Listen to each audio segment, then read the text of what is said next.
Tuesday, Thursday, Saturday. Chapter 4 का Tuesday को है और थर्सडे और सैटरडे का जो सिलेबस है मैं भी आपको थोड़ी देर में बता देता हूँ। अहमद भाई आ जाओ आ जाओ। अहमद भाई हैज़ लेफ्ट। चले वो आते तो मैं आपको इन 2 दिनों का भी सिलेबस बता देता हूँ। अलबत्ता ट्यूसडे को चैप्टर 4 का टेस्ट है। यार इन 2 का सिलेबस बताना मुझे, थर्सडे और सैटरडे वाला। मेरा मोबाइल मेरे पास नहीं है।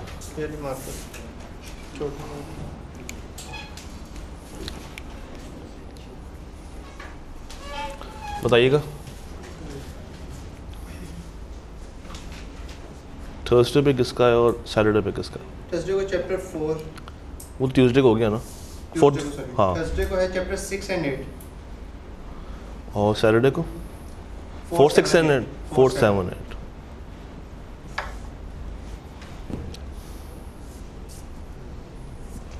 इसको नोट कर लें ताकि आपकी ज़िंदगी में फिर से एक बहार आ जाए।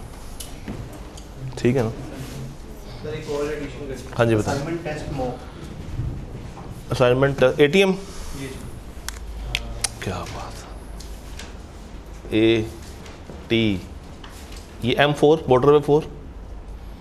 जी सर। असाइनमेंट नंबर क्या होगी, कुछ आइडिया? 5 और टेस्ट नंबर 4। 5 ये भी 5 या 4? टेस्ट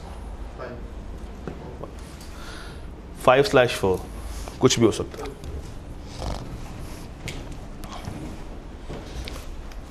जी हो जाएगा तैयार इंशाल्लाह। चलो जी शुरू करते हैं। चैप्टर 5 पर चलते हैं। चैप्टर ओह सॉरी 7 नहीं 5 है। अहमद इसको चेंज कर लीजिएगा, ठीक है। ये 5 है क्योंकि इन्होंने कहा था कि हमने IT पहले करनी है, मार्केटिंग बाद में करनी है। IT का चैप्टर पहले करना है और मार्केटिंग का जो चैप्टर 7 वो बाद में करना है। नहीं बस यहाँ पे चेंज है। सैटरडे वाले दिन 4 के बाद 7 नहीं है, 5 है। तो ठीक है कर लेंगे। वो कर लेते हैं। अच्छा जी, बचपन में जब आप लोग अपने स्कूल लाइफ में थे तो आपको क्लास 1 से लेके क्लास गालिबन 8 तक एक सब्जेक्ट आप लोगों ने पढ़ा होगा, कंप्यूटर, है ना? अगर बचपन में वो सही से पढ़ लिया होता ना, आज आपको चैप्टर 5 पढ़ने की ज़रूरत नहीं थी। क्योंकि चैप्टर 5 की जो स्टार्टिंग बातें हैं ना, वो बताऊँ क्या है? कंप्यूटर क्या है, कंप्यूटर किसे कहते हैं, कीबोर्ड क्या है, माउस क्या है, प्रिंटर क्या है, USB किसे कहते हैं, रैम और रोम में क्या फ़र्क है, CD रोम किसे कहते हैं, प्रिंटर क्या होता है, स्कैनर क्या होता है। ये सारी वो बातें जो कि आपने कब पढ़ी थी? बचपन में। मगर क्या वो बातें याद है? नहीं। चलें कोई बात नहीं, आपकी आज मेमोरी को रिकॉल करवाता हूँ। प्यारे बच्चों, कंप्यूटर क्या होता है? कंप्यूटर एक ऐसी डिवाइस है जो इनपुट को पकड़ती है, उसको आउटपुट में कन्वर्ट करती है, बीच में क्या होती है? प्रोसेसिंग। तो हर वो मशीनरी जो कि आपके काम को आसान करती है वो क्या कहलाती है? क्या कहलाती है? Computer. This is chapter 5, but इतना आसान भी नहीं है। तो इनपुट, प्रोसेसिंग और output, it is called a computer device. मगर अब इसका नाम थोड़ा सा चेंज हो जाएगा। अब ये कहलाएगा एक इंफॉर्मेशन सिस्टम। एक इंफॉर्मेशन सिस्टम। अच्छा, कंप्यूटर भी ना हर तरह के होते हैं। कंप्यूटर सिर्फ वो नहीं है जो कि डेस्कटॉप हो या लैपटॉप हो। आपका मोबाइल भी क्या है? एक कंप्यूटर है। हर वो चीज़ जो कि आपके काम को आसान कर रही है, जिस तरह आपका कैलकुलेटर, आप इनपुट करते हैं, उसके बाद वो आपको क्या देता है, एक आउटपुट देता है। बीच में क्या कर रहा होता है, प्रोसेसिंग कर रहा होता है। आप एसी को इनपुट देते हैं और एसी आपको इन रिटर्न क्या देता है, आउटपुट देता है। आप कैमरे को इनपुट दे रहे हैं थ्रू वॉइस और बाद में कैमरा आपको क्या देगा, अपनी प्रोसेसिंग करने के बाद output in the form of a video. तो हर वो चीज़ जो कि आपके काम को आसान करे क्या कहलाती है, इंफॉर्मेशन सिस्टम।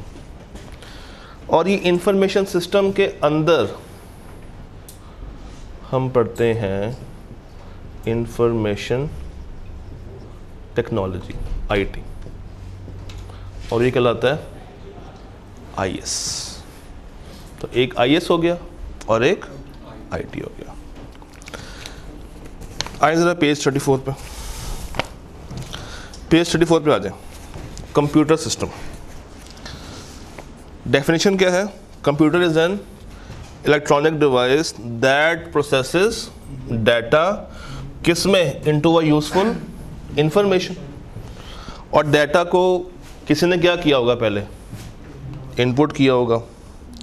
तो इसका मतलब है कि पहले मुझे किसको समझने की ज़रूरत है, इनपुट डिवाइसेस को। ज़रा बता सकते हैं कौन कौन सी इनपुट डिवाइसेस होती हैं बगैर देखें, कीबोर्ड, माउस और हाँ माइक्रोफोन और क्या, इलेक्ट्रिसिटी, करंट देना, नहीं, स्कैनर और जॉयस्टिक, हाँ जी, कैमरा और इनपुट डिवाइसेस जिसमें आप अपने सिस्टम को इनपुट देते हैं। कीबोर्ड से आप टक टक टक, माउस से आप क्लिक क्लिक करते हैं। अच्छा, माउस का एक छोटी बहन भी होती है जो लैपटॉप में पाई जाती है, नहीं, जो लैपटॉप में पाई जाती है, टच पैड। और बताएं, माइक्रोफोन जिससे आपकी वॉइस जा रही है, स्कैनर जिससे आप अपने कागज़ को स्कैन करते हैं, जॉयस्टिक जिससे आप गेम्स खेलते हैं, कैमरा जिससे आपकी वीडियो जा रही है। और बताएं, इनपुट डिवाइसेस क्या, पेन, टच पेन और input devices, input devices, input devices, USB कह सकते हैं। और बेसिकली यूएसबी में डाटा होता है ना, कह सकते हैं। और ऑल द एक स्टोरेज डिवाइस है। और कभी आप लोग किसी स्टोर में गए हो शॉपिंग करने के लिए, जब आप सामान बास्केट में डाल के कैशियर के पास आते हैं तो क्या कैशियर आपका बिल हाथ से बना रहा है? नहीं, कैशियर क्या करता है, आपके प्रोडक्ट को एक रेड कलर की डिवाइस के आगे स्कैन करता है, तो उसका डाटा सिस्टम पे आ जाता है। तो उस डिवाइस को क्या कहते हैं, बारकोड रीडर, बारकोड रीडर या बारकोड स्कैनर। अच्छा, बारकोड की आजकल एक नई किस्म भी चल रही है, बहुत ज़्यादा मार्केट में आम है। बारकोड बहुत ही कॉमन है, शायद यहाँ भी कहीं लगी हो उस चैप्टर के अंदर। बताएं, कोई है ऐसी किस्म आपके जहन में? बहुत ही कॉमन है बारकोड, उसमें भी आर आता है, QR code. QR code, QR code अगर आपके पास हो तो आप उसको क्या करेंगे, स्कैन करेंगे, तो ये इनपुट प्रोसेसिंग करने के बाद आपको जो डिज़ायर्ड आउटपुट है, जो उसकी पीछे छुपी हुई है, वो दिखा देगी। एंट्री दिया, उसमें जो एमसीक्यूज आप लोग करते हैं, ऐसे करते हैं, पूरा फिल करना था। मैं पूरा करने की कोशिश करूँगा, हो जाए तो कुछ ऐसे फिल होता है पूरा। तो क्या इसको इंसान खुद चेक करता है हाथ से बैठ के? नहीं, ये कागज़ एक मशीन में जाता है और मशीन उसको चेक कर रही है, इसको क्या कहेंगे?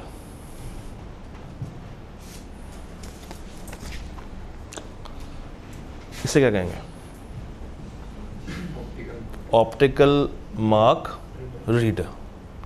ऑप्टिकल, ये मार्क हुआ हुआ ना, इसको रीड कर रहा है और इसको एक लेंस रीड करेगा, तो lens is optical mark reader. तो इस तरह ही पीआरसी का पेपर भी चेक होगा, क्योंकि ये पेपर भी क्या बेस्ड है? एमसीक्यू बेस्ड है। कभी आपने चेक देखा है या डेबिट कार्ड देखा हो या क्रेडिट कार्ड देखा हो? चेक और कार्ड्स के ऊपर ना एक पट्टी होती है काले रंग की, देखिए कभी, वो कहलाती है मैग्नेटिक टेप। मैग्नेटिक टेप जब आप अपने कार्ड को स्वाइप करने के लिए या स्कैन करने के लिए देते हैं, तो बेसिकली वो उस पट्टी को स्कैन करता है, तब जाके वो आपके बैंक अकाउंट को एक्सेस कर रहा होता है। वो भी क्या है? Input device. हर वो डिवाइस जिससे आपने सिस्टम को डाटा प्रोवाइड करना है, वो क्या कहलाती है? Input device. पेज 1 पे आ जाए, पेज 34 पे, सॉरी, पेज 34 यानी कि चैप्टर 5 का पहला पेज। ये पहला पेज आप पूरा पढ़ सकते हैं, सुकून से पढ़ें।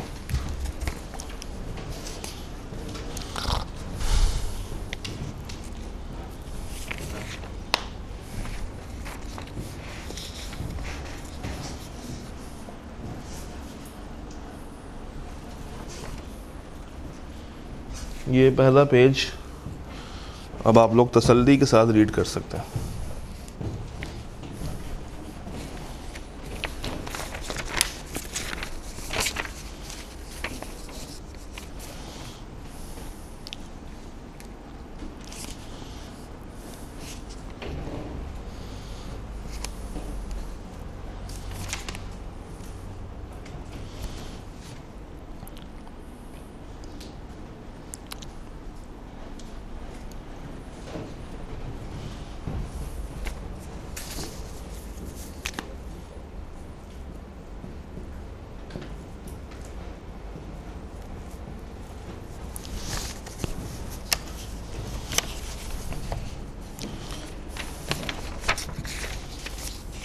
Keyboard, mouse, track ball, touch pad, joystick जिससे गेम्स खेलते हैं, स्कैनर, कैमरा, ये जो आपकी स्क्रीन होती है मोबाइल की, टच स्क्रीन, ये भी क्या है? एक इनपुट डिवाइस है। Optical mark reader, bar code, QR code, microphone, voice data entry, ये नाम आपको पता होने चाहिए।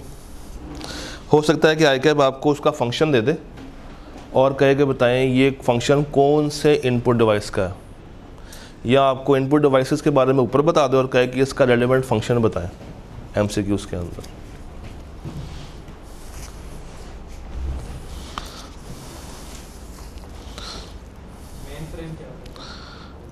मेन फ्रेम, ये जो टाइप्स लिखी हुई हैं, अब इसके बारे में मैंने बात करनी है। सिर्फ इनपुट डिवाइसेस पहले पढ़ लें।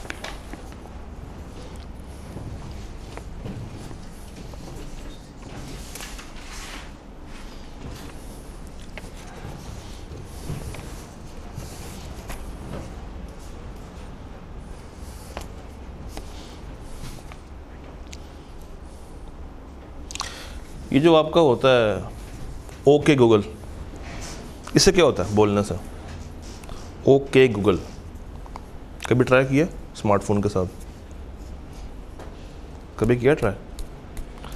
स्मार्टफोन को पकड़े अपने हाथ में और ज़रा बोलें ओके गूगल, स्मार्टफोन कुछ हरकत करेगा। क्या हरकत होती है वो? कभी ट्राई किया हो? करें ट्राई। नेट है इस वक्त मोबाइल में? जिसके मोबाइल में नेट हो वो तो ट्राई करें, डाटा ऑन करके कीजिएगा और बोलना होना चाहिए, अल्लाह करे आपकी आवाज़ पहचान जाए।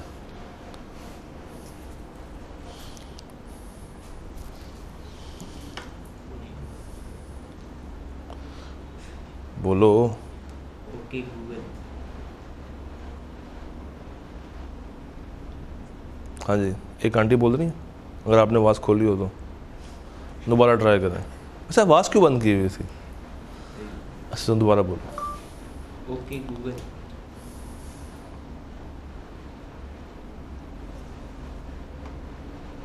आपका स्पीकर ही ख़राब है।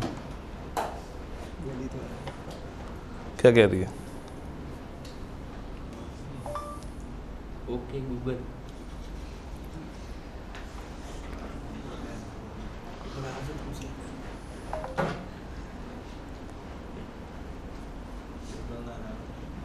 यार अभी वर्किंग ऑन इट।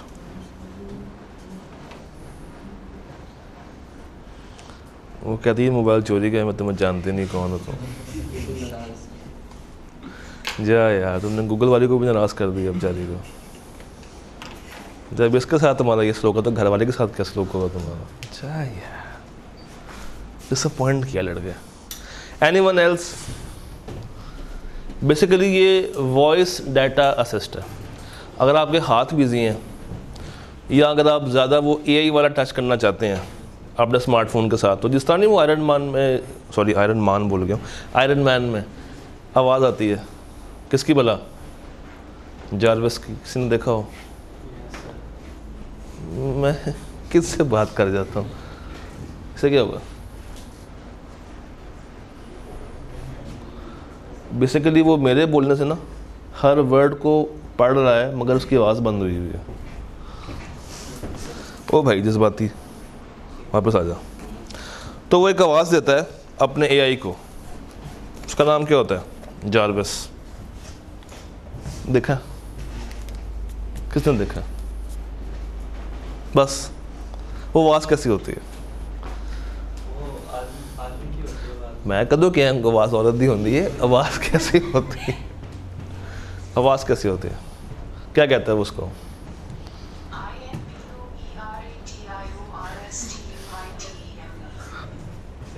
चल गया ना? तो बेसिकली वॉइस, चल बस बस बस बस बस ये बात अपना घर जाके ना इसके ऊपर ना शो मार सकते हैं। देखो तुम्हारा भाई ने क्या सीखा है, उसने एआई ईजाद कर दिया है, वो अपने मोबाइल को अपनी आवाज़ से कंट्रोल करता है। तो आप अपने स्मार्टफोन को अपनी वॉइस से भी कंट्रोल कर सकते हैं। आप सारे फंक्शंस उसको वॉइस दे के, वॉइस कमांड दे के करवा सकते हैं। इवन व्हाट्सएप के अंदर भी अगर आपने मैसेज खुद टाइप नहीं करना तो आप बोलें और वो टाइप करेगा साथ साथ, मगर आपकी जो आवाज़ है एक तो वो अच्छी होनी चाहिए और एक बोलना अपने फिर अंग्रेज़ी में है, क्योंकि वो आपकी जो उर्दू है या जो सराइकी है या जो पश्तो है वो नहीं पहचान सकता अनलेस कि उसको आपने सिखाई हो। अच्छा जी, सिस्टम्स, कंप्यूटर्स की बहुत सारी टाइप्स होती हैं। एक जो सबसे छोटा है वो कौन सा भला? स्मार्टफोन, जो आपके हाथ में है, that is also a computer. तो वो स्मार्टफोन है। यहाँ पे लिखा होगा हैंड हेल्ड कंप्यूटर, लिखा हुआ है फर्स्ट लाइन में, 4th पॉइंट, हैंड हेल्ड। इसका क्या लिख लें? स्मार्टफोन।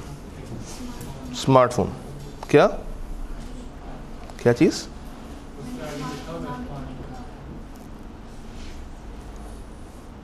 दोबारा लिख लें यार। तो हैंड हेल्ड या स्मार्टफोन। अच्छा, हैंड हेल्ड से ये भी मुराद है नॉर्मली के जो स्मार्टफोन्स होते हैं ना उसमें जो ओएस होता है वो कौन सा होता है? एंड्रॉयड। किसी ने नोकिया लूमिया यूज़ किया? नोकिया लूमिया पुराना एक स्मार्टफोन आता था नोकिया का। नहीं। किसी को ये पता हो कि नोकिया इतना पीछे क्यों रह गया सैमसंग से in the world of smartphones? Any idea? Any idea? Develop उन्होंने नहीं डेवलप उन्होंने किया था मगर एक गलती कर गए थे बहुत बड़ी। बेसिकली 3 सॉफ्टवेयर हैं। एक एंड्रॉयड है जो सैमसंग और बाकी सारी कंपनीज यूज़ करती हैं। एक एप्पल का अपना है iOS जो कि अमीर लोग यूज़ करते हैं, है ना। फिर ये जो विंडोज़ है ये भी तो एक OS है। नोकिया ने अपने सिस्टम्स के अंदर विंडोज़ वाला OS यूज़ किया था। तो वो बेसिकली स्मार्टफोन कम और एक कंप्यूटर ज़्यादा था, जिसकी वजह से वो मार्केट में इतनी ज़्यादा पजीराई हासिल नहीं कर सका। उसमें विंडो 8 तक मैंने देखी है लूमिया के अंदर, शायद उन्होंने अपग्रेड करके विंडो 10 भी किसी में की थी, मगर विंडो 8 तक थी। तो hand held can be classified as वो स्मार्टफोन्स जिसमें विंडोज़ चल रही हैं, एंड स्मार्टफोन्स वो जिसमें एंड्रॉयड और iOS चल रहा है। फिर जो बड़े बड़े आपने देखे हैं डेस्कटॉप, मॉनिटर, कीबोर्ड, माउस, जो एक बड़ा सिस्टम होता है दैट इज़ डेस्कटॉप कंप्यूटर। और ये जो लैपटॉप है लैपी, ये कहाँ पे जाएगा? इसको आप नोटबुक भी कह सकते हैं, उसको आप टैबलेट्स भी कह सकते हैं। टैबलेट्स वैसे वो जो एक सिंगल स्क्रीन होती है, आजकल बहुत सारी डिवाइसेस कन्वर्ट हो जाती हैं, आप उसकी स्क्रीन अलग कर सकते हैं, इसके भी अलग हो जाएगी। अच्छा, सुपर कंप्यूटर्स क्या है और मेन फ्रेम क्या है? मेन फ्रेम के आगे लिख लें server. Main frame is servers. Server क्या होता है? बेसिकली एक बड़ा सिस्टम जिसमें तमाम डाटा स्टोर हो रहा होता है। जिस तरह गूगल का सर्वर है, नादरा का एक अपना सर्वर है, तो वो उसका मेन फ्रेम है। इसमें इतनी स्पेस होती है कि वो आपके तमाम डाटा को अपने अंदर स्टोर कर लेता है। And then comes super computers. ये वो जिन्स है कंप्यूटर्स की जो कि बहुत ज़्यादा एफिशिएंट है, और नॉर्मली ये इस्तेमाल होते हैं बड़े इदारों में, जिस तरह मिलिट्री के अंदर, नासा के अंदर, गूगल के अंदर। वो क्या यूज़ करते हैं? Super computers.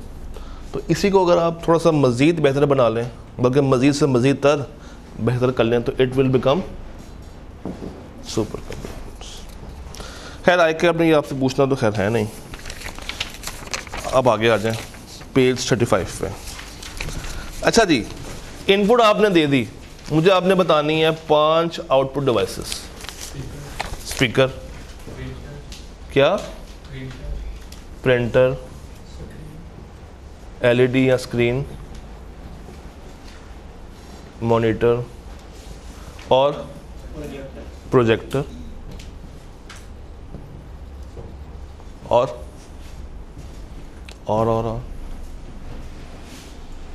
Speaker, printer, system, screen, LED, projector और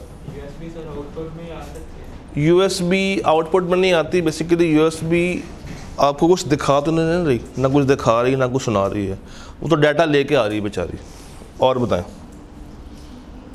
सीपीयू तो वो करेगा ना, प्रोसेसिंग करेगा। ये जो कानों में लगाते हैं हेडसेट, तो स्पीकर के साथ आप क्या वर्ड यूज़ कर सकते हैं? हेडसेट, या जिसको आप हैंड फ्री भी बोलते हैं। स्पीकर का क्या काम होता है? आवाज़। प्रिंटर का डॉक्यूमेंट्स को प्रिंट करना। प्रोजेक्टर का सामने स्क्रीन के ऊपर आपको इन्फॉर्मेशन दिखाना। अगर आपके पास स्क्रीन नहीं है तो क्या यूज़ करेंगे आप? अगर मैं इस रूम में से ये एलईडी निकाल लूँ और यहाँ पे लगा दूँ एक अदद प्रोजेक्टर, तो वो इन्फॉर्मेशन कहाँ पे डिस्प्ले करेगा? सामने ही। मगर यहाँ पे मुझे क्या बिछाना पड़ेगा? एक वाइट कपड़ा जिसके ऊपर वो दिखा रहा होगा। तो यहाँ हम वो यूज़ करते हैं या एलईडी यूज़ कर दी जाती। ये बातें एक दफ़ा पढ़ लें।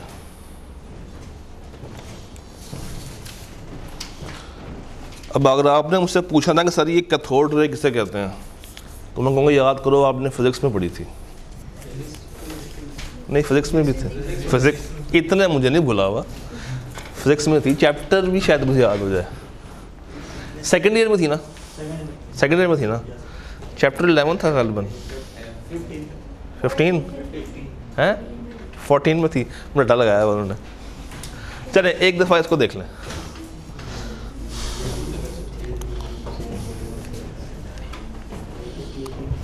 ये रटा मुझे चाहिए I2B के अंदर भी, कि कौन सी चीज़ कहाँ पे लिखी हुई है, उस तरह पता हो ये लाइन इस चैप्टर के इस पेज नंबर पे लिखी हुई है। ये लगाना रटा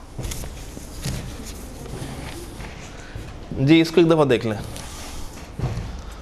ये आसान सी बातें, तो इसमें डिटेल कम है।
वैसे by the way it is also an input device.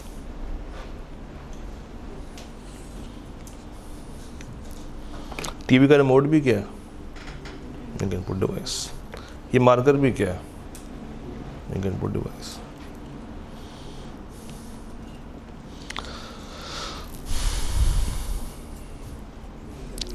ये रैम किसे कहते हैं? Random access memory. और रोम किसे कहते हैं? Read only memory. इसमें से विजिबल कौन सी होती है? आप किसको टच कर सकते हैं आसानी से? रैम को या रोम को?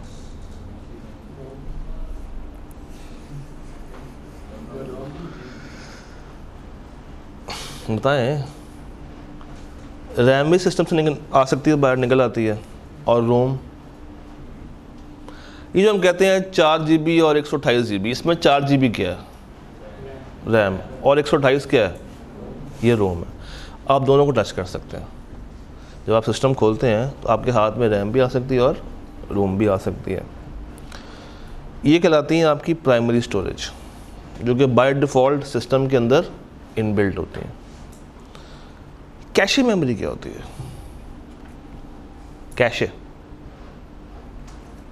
कैशे मेमोरी ये क्या होती है और ये कब इस्तेमाल होती है? Any idea? कभी सिस्टम पे गेमिंग्स की हैं? गेम्स खेली? तो जिस टाइम पे आप गेम्स खेलते हैं ना, कैशे मेमोरी खुल जाती है। वो डाटा जो कि आपने आगे जाके सिस्टम से निकालना होता है, या वो डाटा जो कि मोस्टली क्या होता है, टेम्परेरी होता है, आप नहीं चाहते कि सिस्टम में बाकायदा सेव हो, क्योंकि अगर वो बाकायदा सेव होगा तो वो कहाँ पे जाएगा? रोम में। तो उस मौके पे एक नई मेमोरी सामने आती है, वो कहलाती है कौन सी मेमोरी? Cache memory. ये वो डाटा होता है जो कि आगे जाके आपने उसको डिलीट कर देना होता है, तो वो टेम्परेरी तौर पे अपने अंदर वो स्टोर कर लेती है। और जैसे ही आप सिस्टम को रीस्टार्ट करते हैं या गेम को बंद करते हैं, वो मेमोरी वहाँ से वाइप आउट हो जाती है। बट अगर आप वो गेम एक स्पेसिफिक पॉइंट पे सेव करें, फिर वो कहाँ पे जाएगी? फिर वो रोम में जाएगी। बट अगर आप सिर्फ गेम्स खेल रहे हैं तो उस टाइम पे जो प्रोसेसिंग हो रही होती है, that is being done in cache memory. ठीक है। और अगर मैं सिस्टम के साथ USB लगाऊं, hard drive, external hard drive attach करूं, या एक एक्सटर्नल रोम लगाऊं, तो वो कहलाती है मेरी सेकेंडरी स्टोरेज, जो कि मेरे प्राइमरी को इंक्रीज़ कर देती है। जिस तरह मोबाइल के अंदर आप लोगों ने डाला होगा मेमोरी कार्ड, अब उसकी अगर अपनी मेमोरी हो 64 GB, 64 GB, और मेमोरी कार्ड हो 500 GB वाला, तो उसकी अपनी कितनी है? 64, वो कहलाएगी उसकी प्राइमरी स्टोरेज। और जो आप एडिशनल लगा रहे हैं 500 GB का memory card, that would be called as secondary storage. इसमें से ज़्यादा ख़तरनाक कौन सी होती है?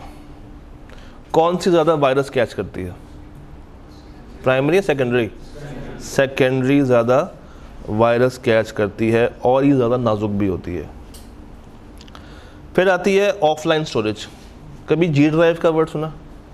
Google drive. ऐसी स्टोरेज जो कि फिज़िकली एग्जिस्ट नहीं करती, हवा में है, बट आपका डाटा आपके साथ साथ कैरी कर रही होती है। तो नॉर्मली ये जो उसका बेसिक वर्जन है 15 GB का, ये तो हर नए अकाउंट के साथ आपको मिल जाता है, हर नई ईमेल के साथ आपको मिल जाता है। अगर आपने उसको बाय करना है तो आप 100 GB का डाटा 2 TB 1 TB अलग से भी बाय कर सकते हैं। उसके लिए आपको गूगल को एक मंथली फ़ी पे करनी है या एक ईयरली पैकेज आपने हासिल करना होता है। तो that is called offline storage, जो कि नज़र नहीं आ रही मगर आपके डाटा को साथ साथ बढ़ा भी रही है और सेव भी रख रही है। ये ऐसी स्टोरेज होती है जो आप कभी भी कहीं से भी एक्सेस कर सकते हैं। मेमोरी कार्ड में डाटा डाला हुआ है, मेमोरी कार्ड घर रह गया, अब आप परेशान हैं मैं डाटा कहाँ से लाऊं। ये परेशानी ऑफलाइन के साथ नहीं है, या ये परेशानी टर्शरी के साथ नहीं है, आप उसको कहीं से भी रैंडमली एक्सेस कर सकते हैं। तो टर्शरी इज़ बेसिकली एक ऐसी मेमोरी जो कि ना प्राइमरी है ना सेकेंडरी है, वो हवा में है। Can be floppy disk, can be flash memory या G ड्राइव। अब इसमें G ड्राइव हवा में है मगर फ्लैश USB हो जाए या फ्लॉपीज़ हो जाए, आपको तो खैर ज़माने में फ्लॉपी डिस्क थी भी नहीं। कभी देखी फ्लॉपी डिस्क? फ्लॉपी डिस्क के बारे में कभी सुना हो? नहीं, इसलिए मैंने सुना। पुराना है, पुराने ज़माने में ना, आजकल एक जो पिक्चर होती है उसकी क्या स्पेक्स होती हैं, कितने MB की होगी एक पिक्चर? नॉर्मल एक पिक्चर जो आप खींचते हैं KB में होती है, उस टाइम पे MBs में हुआ करती थी। आईफोन से ली हुई फ़ोटो KBs में नहीं होगी, वो MBs में होगी। 2 MB, फ़र्ज़ करें 2 MB की अगर एक पिक्चर हो, उतनी की एक फ्लॉपी होती थी। यानी कि एक फ्लॉपी डिस्क की मेमोरी कितनी होती थी? सिर्फ और सिर्फ 2 MB। और उसमें बच्चे जो है वो अपनी तस्वीरें, क्योंकि उस टाइम पे कैमरेज भी छोटे थे, पिक्सल्स भी कम थे, तो वो पिक्चर्स KBs में यूज़ होती थी। और फ्लॉपी का मैक्सिमम साइज़ क्या था? 2 MB, 4 MB, मैक्सिमम 10 MB। और वो बहुत महंगी बिकती थी कि उस टाइम के मुकाबले में। अब तो आपको नज़र भी नहीं आएंगी। अब तो उतने में सिर्फ एक बच्चा जो है वो अपनी एक फ़ोटो ही खींचा तो बहुत है, वो भी GBs में जा रही होती है। तो primary storage includes RAM and ROM, ये ज़्यादा वोलेटाइल है। और सेकेंडरी इतनी ज़्यादा वोलेटाइल नहीं है। What is volatile? What is volatile? जैसे सिस्टम बंद किया खलास, और अगर डाटा इसमें हो तो वो डाटा रहेगा। And what is tertiary? जिसको आप डालते हैं और निकालते हैं, माउंट एंड डिसमाउंट करते हैं, इंसर्ट एंड रिमूव करते हैं। और ऑफलाइन क्या? अगर आपका नेट नहीं आ रहा, व्हाट इज़ ऑफलाइन? अगर आपका इंटरनेट नहीं है, स्टिल आप डाटा को एक्सेस कर सकते हैं थ्रू ऑफलाइन स्टोरेज। ये एक दफ़ा रीड कर लें, पेज नंबर 34 भी पूरा रीड कर लें, 35 भी पूरा रीड कर लें। ये सारी चीज़ें इतनी ज़्यादा इंपॉर्टेंट नहीं है, मगर जस्ट अगर आपको इसकी बेसिक नॉलेज है तो वो काफ़ी है। पेज 34 भी और 35 भी।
पेज 39 पे जाइएगा।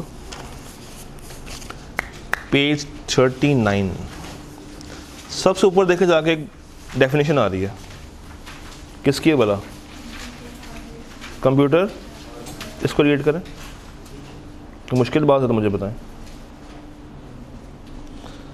हार्डवेयर किन किन चीज़ों से बनता है? Keyboard, mouse, printer. What is hardware? जिसको आप टच कर सकते हैं। And what is software? जिसको टच नहीं कर सकते। तो हर वो डिवाइस जो कि मिल के एक सिस्टम को बनाती है वो क्या कहलाती है? हार्डवेयर। हार्डवेयर्स के अंदर इनपुट की कुछ डिवाइसेस भी होती हैं और आउटपुट की भी कुछ होती हैं। कीबोर्ड क्या है? हार्डवेयर या software? Keyboard hardware. Mouse hardware. Printer, scanner hardware. Windows software. iOS software है। एक दफ़ा इस बेसिक को भी पढ़ लें। आज हम सिर्फ बेसिक बातें करेंगे, एडवांस नहीं। और बेसिक भी वो हैं जो कि आपको ऑलरेडी आती हैं, तो इसमें कोई मसले वाली बात नहीं है। अच्छा, QM में आपने शायद अभी तक एक डेफिनेशन रीड की हो, डाटा की है। डाटा क्या होता है? डाटा क्या होता है?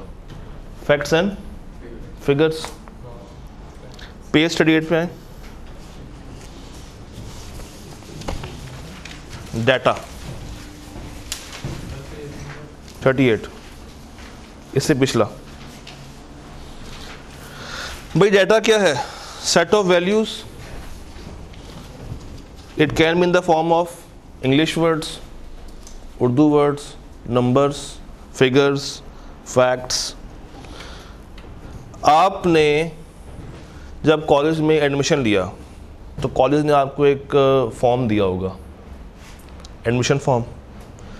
उस एडमिशन फॉर्म पे जो कुछ आपने प्रोवाइड किया है, आपने हमें क्या दिया है? अपना डाटा।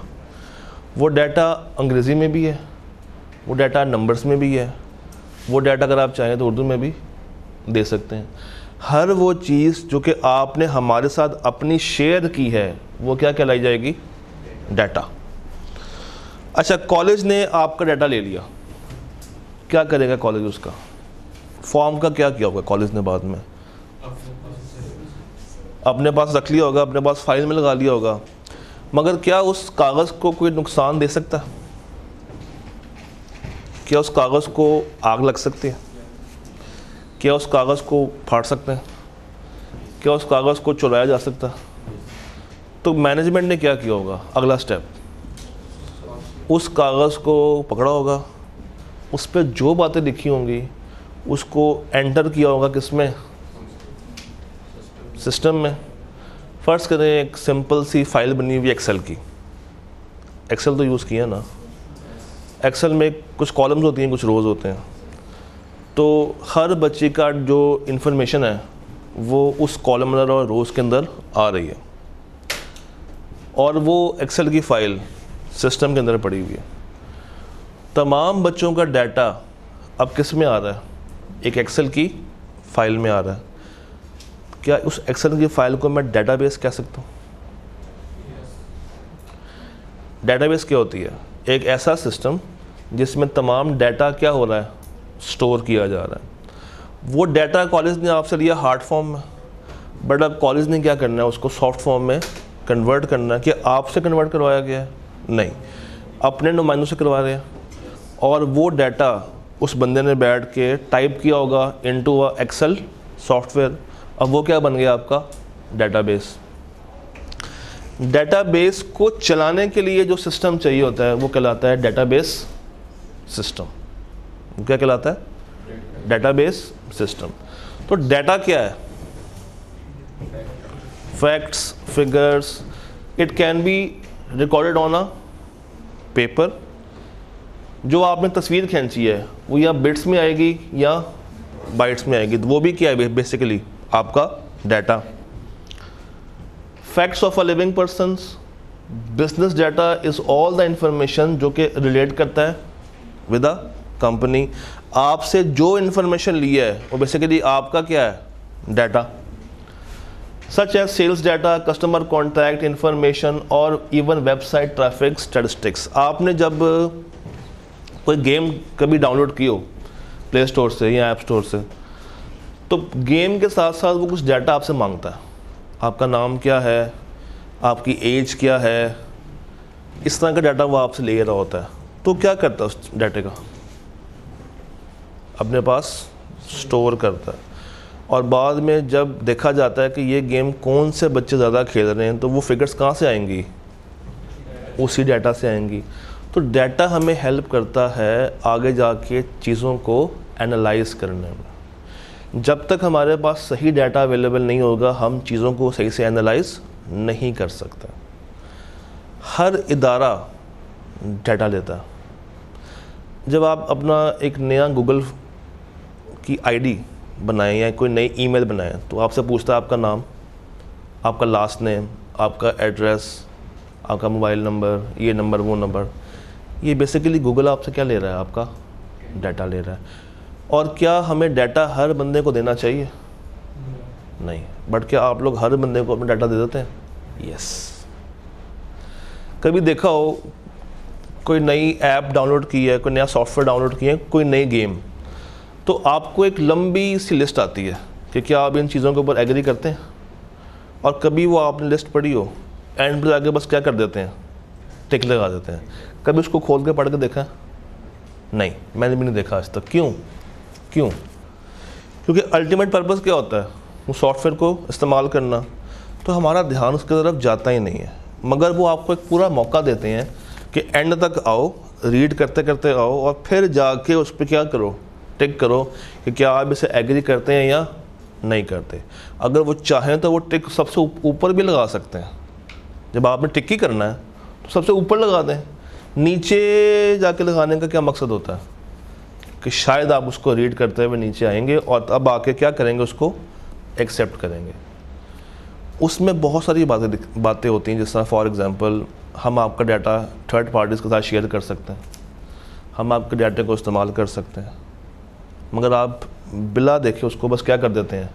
अपनी कॉन्सेंट दे रहे होते हैं, अपनी इजाज़त उसको उसको दे रहे होते हैं कि you can use my data anywhere you want. फिर आप लोग कहते हैं कि हमें स्पैम ईमेल्स आती हैं, हमें मार्केटिंग के मैसेजेस आते हैं। वो क्यों आते हैं?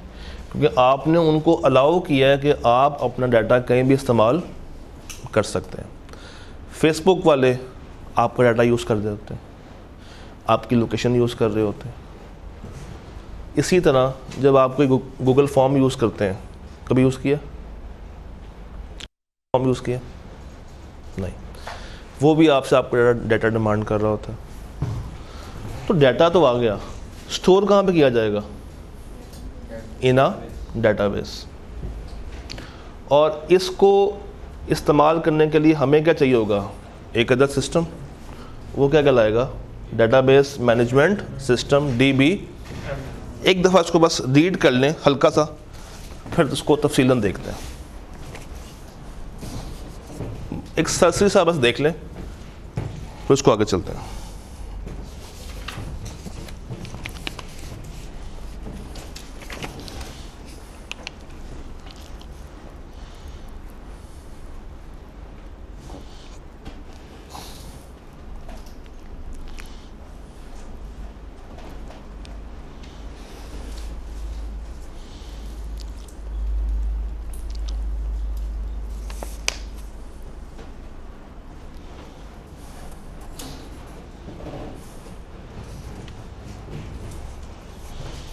ये लिखा हुआ ना DBMS के टाइप्स क्या हैं? Hierarchical, relational, network, object. इसको बस पढ़ना है, इसकी डिटेल नहीं है आपके कोर्स में, तो इस पर ज़्यादा परेशान नहीं होना। पेज 38।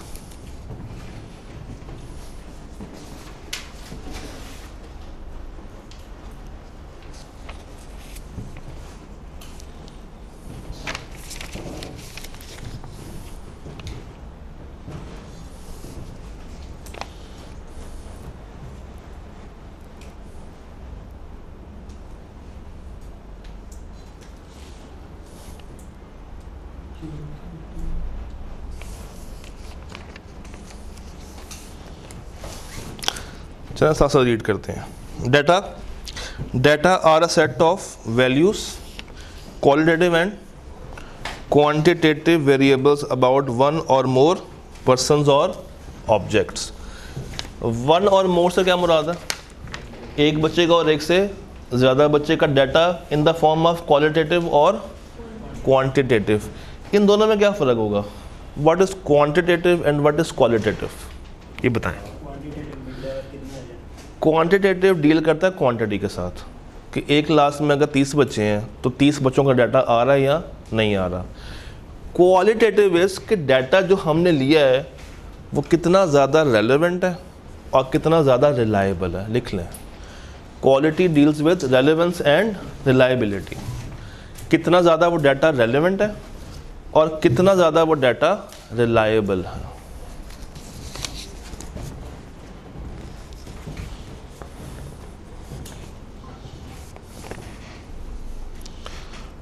डाटा जो है वो नंबर्स की फॉर्म में भी होता है, टेक्स्ट की फॉर्म में भी होता है, पेपर पे भी होता है, या एक इलेक्ट्रॉनिक सेटअप के ऊपर भी हो सकता है। पेपर में होगा तो हम कहेंगे 1 सफ़ा, 2 सफ़ा, 3 सफ़े, 4 सफ़े। और अगर वो किस फॉर्म में है, इलेक्ट्रॉनिक फॉर्म में है, तो वो उसका साइज़ मेजर होगा इन बिट्स और बाइट्स। MB क्या होता है? मेगाबाइट। KB क्या होता है? किलोबाइट।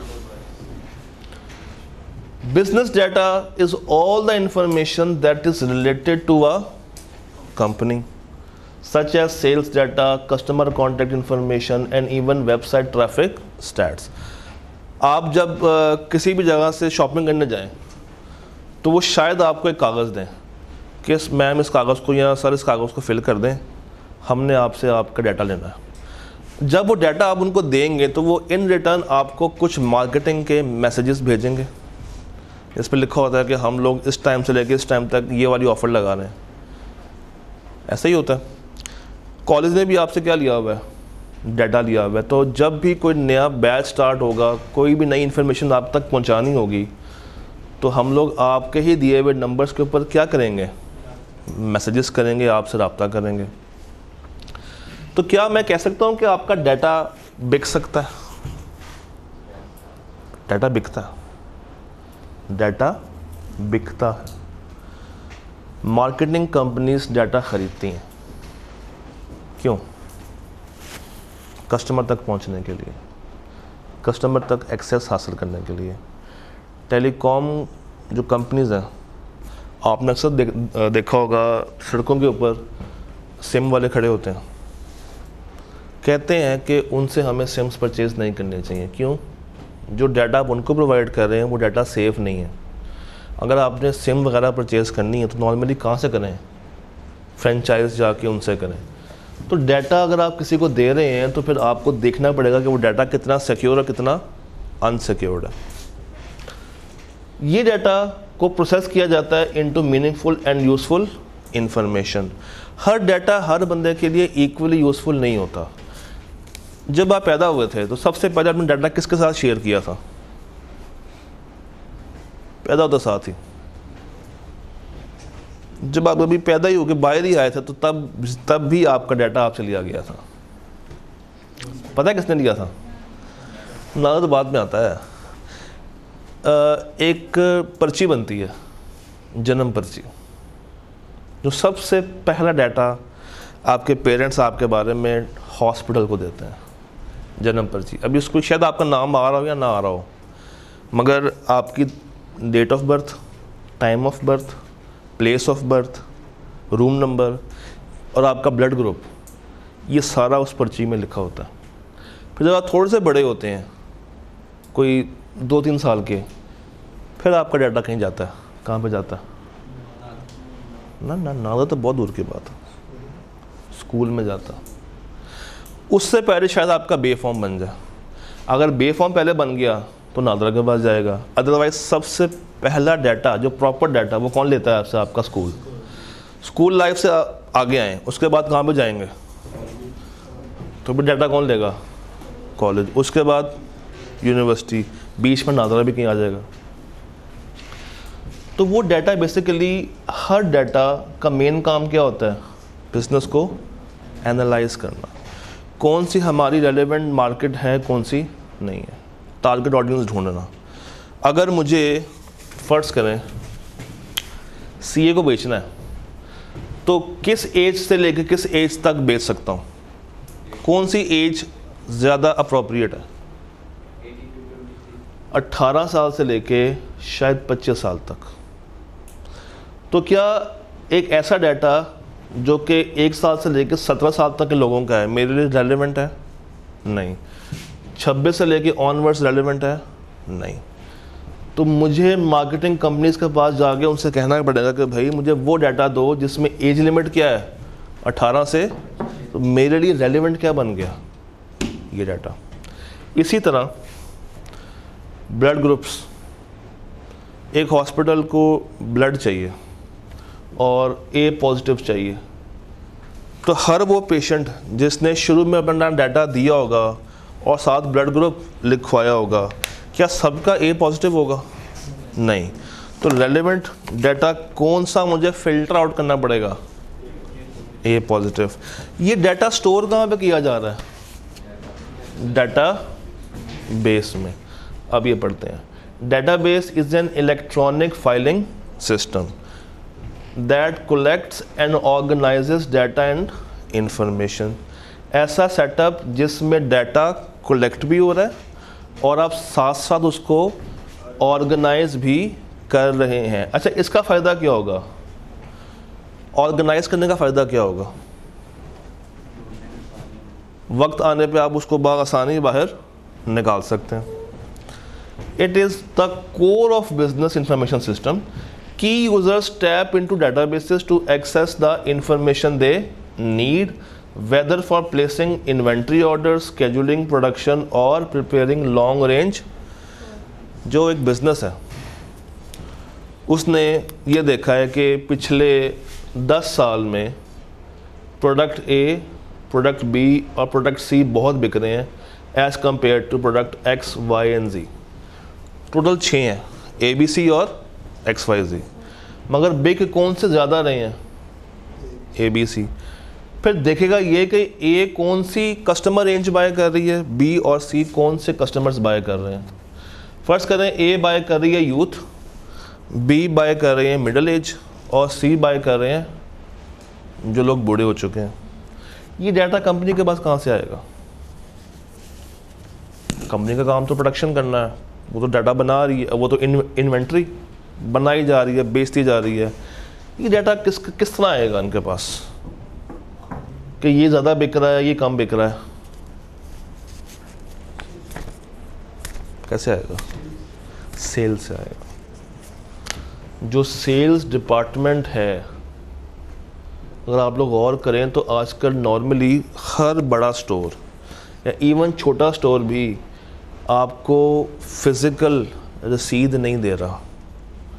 वो आपको रसीद किस फॉर्म में देता है? इलेक्ट्रॉनिक फॉर्म में देता है, डिजिटल फॉर्म में देता है। जब आप उसे चीज़ बाय करने के लिए जाते हैं तो आपका एक तो नाम ऊपर आ सकता है, एज गैप आ रहा होता है, और जो प्रोडक्ट्स आपने बाय किए हैं वो आ रहे होते हैं। तो मंथ एंड पे या ईयर एंड पे कंपनी देखती है कि उसके कौन से प्रोडक्ट ज़्यादा बिक रहे हैं और कौन से प्रोडक्ट्स कम बिक रहे हैं। तो उसको किसके ऊपर ज़्यादा एफर्ट करनी चाहिए, ज़्यादा वालों पे या कम वालों पे?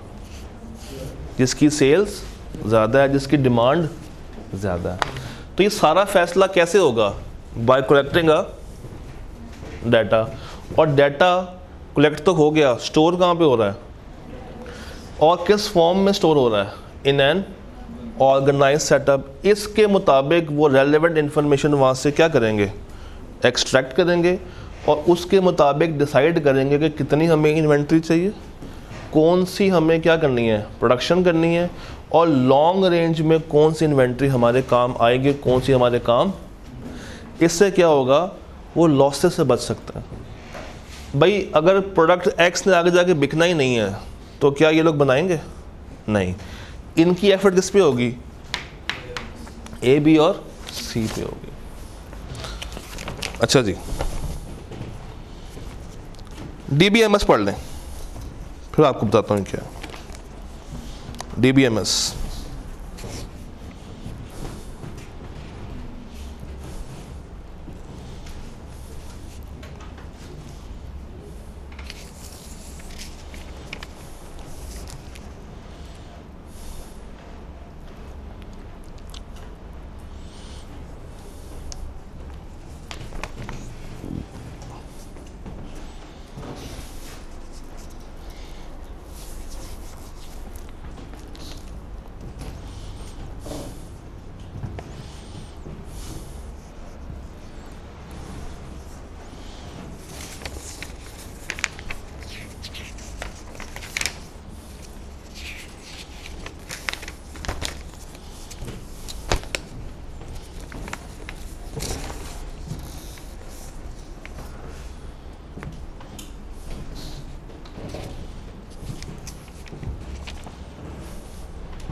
भाई कॉलेज ने तो आपका डाटा आपसे लिया फिज़िकली और उसको टाइप कर दिया किस में, एक्सेल में टाइप कर दिया।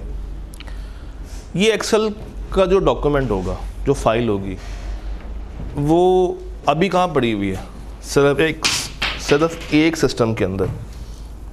ऐसे ही जब वो पड़ी एक सिस्टम में हुई है तो उसको यूज़ कौन कर सकता है? वही बंदा जिसके सिस्टम में पड़ी है। मगर उसको यूज़ करने के लिए लोग तो बहुत ज़्यादा हैं। प्रिंसिपल को भी चाहिए, वाइस प्रिंसिपल को भी चाहिए, कैंपस ओनर को भी चाहिए, फ्रंट ऑफिस को भी चाहिए, टीएस को भी चाहिए, टीचर को भी चाहिए, क्योंकि हर एक का रेलेवेंट डाटा उस फाइल में मौजूद है। शायद टीचर का इंटरेस्ट फ़ी से ना हो, मगर किसका इंटरेस्ट फ़ी से होगा? प्रिंसिपल का, वाइस प्रिंसिपल का, फ्रंट ऑफिस का। उनका इंटरेस्ट इससे नहीं है कि बच्चा कौन से सब्जेक्ट में इनरोल हुआ है, मगर टीचर का तो होगा कि उसकी क्लास में कितने बच्चे एनरोल्ड हैं। आपका फादर नेम, इसका इंटरेस्ट ना मुझे है ना कॉलेज को है, मगर किसी एक डिपार्टमेंट को होगा। किस डिपार्टमेंट को होगा? किस डिपार्टमेंट को? आपका नाम, CRN और फादर नेम किसको होगा? शायद ऐसा डिपार्टमेंट जिसने आपके कार्ड्स इशू करने हैं, आपके कॉलेज कार्ड्स इशू करने हैं, वो इन्फॉर्मेशन उनके लिए क्या है ज़्यादा रेलेवेंट। तो हर डिपार्टमेंट के लिए हर इन्फॉर्मेशन रेलेवेंट होगी? नहीं, किसी को कुछ चाहिए, किसी को कुछ और किसी को कुछ चाहिए। ये जो कुछ होता है ये कौन प्रोवाइड करता है? Database management system. बेसिकली क्या होगा कि जब उन्होंने आपसे डाटा ले लिया, अब डाटा सिस्टम में तो एक ही पड़ा हुआ है, मगर हम चाहते हैं कि उसकी एक्सेस हर बंदे के पास हो, तो नॉर्मली उसको कहाँ पे रखा जाएगा? गूगल शीट बनाई जाएगी उसकी। क्या बनाई जाएगी? Google sheet. एक बेसिक होता है MS एक्सेल। इसको अगर आपने मूव करना है तो आपको या ईमेल करनी पड़ेगी या USB में कैरी करना पड़ेगा। बट अगर आप उसकी क्या बना लें, गूगल शीट बना लें, तो हर रेलेवेंट बंदा इसको अपने सिस्टम से एक्सेस कर सकता है through a Google sheet. DBMS is a software called database management system which is used to quickly and easily enter, store, organize, select and retrieve data। Basically दोनों इकट्ठे हैं। डेटाबेस और इसका जो सिस्टम है वो दोनों साइमल्टेनियसली काम करते हैं। आपने डाटा बनाया कहाँ पे? या एक्सेल पे बनाया होगा या शीट पे बनाया होगा। इस शीट में से अब हर बंदा अपना रेलेवेंट जो डाटा है उसको क्या कर रहा है? सिलेक्ट कर रहा है और रिट्रीव कर रहा है, हासिल कर रहा है। DBMS software primarily functions as an interface between the end user and the database. ये इंटरफेस है। What is an interface? Interface क्या होता है? रास्ता। लिख लें, इंटरफेस इज वो रास्ता जहां से एक बंदा बड़ी आसानी से वो इंफॉर्मेशन को एक्सेस कर सकता।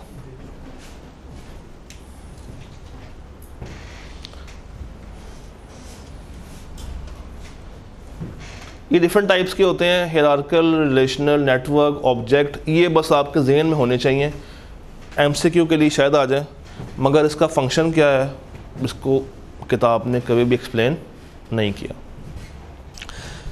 यहाँ तक रखते हैं।